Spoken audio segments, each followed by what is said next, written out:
Tere, minu nimi on Kersti. Olen maagilise reiki meister ja tegelen energiatööga. Asusin ka õppima nüüd polüteraapiat ja selle käigus tegelen iseendaga endiselt, mis on mingis mõttes ka energiad meie ümber. Samamoodi see kõik on iseendaga töö, sest et läbi kõikide nende kogemuste me ise õpime. Ja mida ma tahaksin sinuga täna jagada, on see, et läbi selle polüteraapia õppe tegelen ma hetkel mitmete ülesannetega ja üks nendest on varjukülg. Minu jaoks varjukülg või üleüldse varjukülg on ju tegelikult ongi see meie varjupool, meie hirmud, mustrid, blokeeringud, asi, millega me ei soovi tegeleda, mida meist väga paljud suruvad alla, matavad kuhugi enda sisse. Ja nüüd ma pean tegelema nende asjadega või pean on väga vale sõna selle koha peal.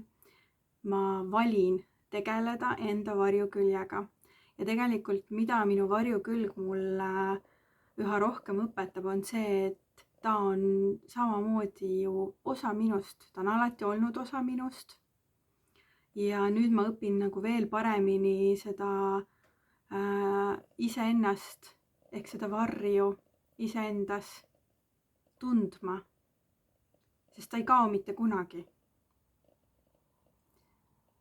Ja ma tunnen ka seda, et mida rohkem ma aktsepteerin näiteks neid mustreid, blokeeringuid, mida keegi minust tõstab või mida mingi olukord minus üles tõmbab, mida rohkem ma võtan vastu seda kui kogemust õppida, kui kogemust näidata sellele kohale valgust, seda lihtsamini ja kergemini need situatsioonid tegelikult lahenevad.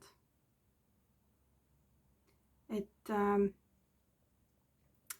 kui see ongi alati see, et kui sa hakkad neid asju tegema, siis elu annab ka sulle neid olukordi. Ja mina pidin õppima sellist asja nagu klammerdumine.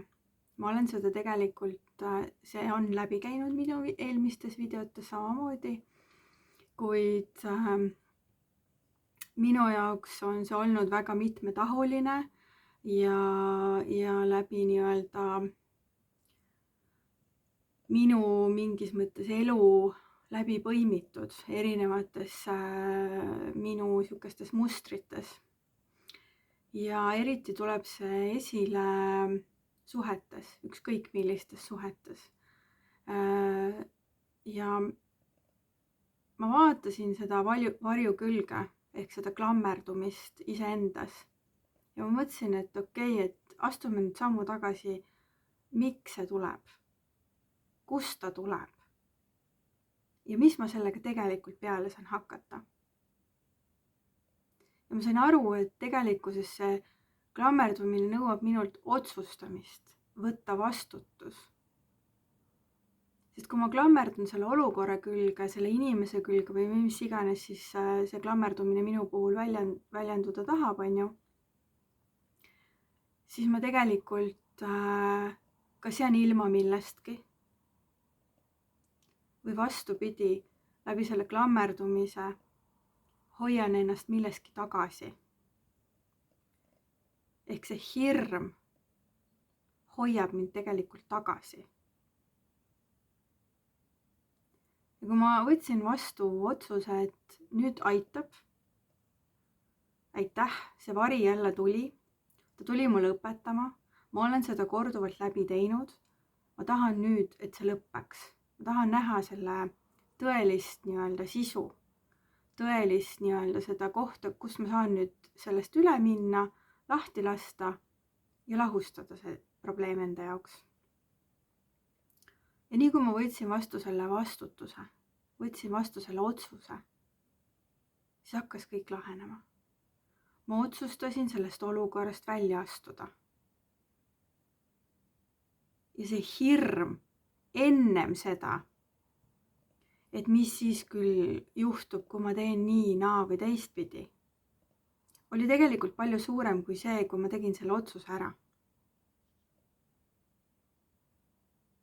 See nagu muutis, ma ütleksin, päevapealt minu vaadet sellele olukorrale. Ma vaatasin sellele hirmule otsa. Ma võtsin ta vastu, aktsepteerisin teda ja lasin ta vabaks. Ehk näitasin talle valgust, armastust ja see olukord lahenes.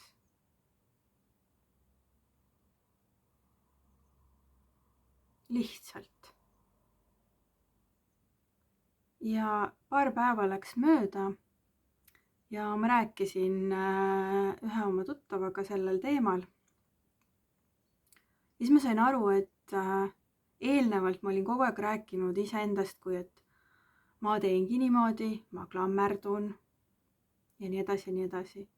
Aga seekord, kui ma tahtsin nagu rääkida sellel teemal, siis ma tundsin, et ma ei ole enam see. Ma olin. Ma varem tegin selliseid asju. Ma varem klammerdusin. Mineviku vormis. Enam ei olnud õige öelda, et ma nüüd teen seda, vaid ma tegin seda. Ja siis tuli mulle see nii-öelda, kohale jõudis see koht, et päriselt ma tegingi selle ära. Ma nii-öelda vabastasin ennast sellest olukorrast, mis on mind tegelikult juba pikka aega minuga kaasas käinud. Ja ma olen seda erinevate tahkude alt nii-öelda tegelenud selle teemaga, kuid see endiselt kerkis niimoodi aeg-ajalt uuesti pinnale. Ja nüüd ma tundsin, et nii, ma tegin selle ära. Mida mina tahangi sulle õpetada, on see, et kui sa tegelikult vaatad sellele hirmule vastu, küsid ta käest, mida sa tulid mulle õpetama? Mida sa näitad mulle? Vaatad korra seda situatsiooni, vaatad seda nagu objektiivselt. Vaatad teda nagu ta oleks su sõber, sest tegelikult ta ongi. See hirm ei tule sellepärast, et sind hirmutada, kollitada või masendada. Ta tuleb sind õpetama.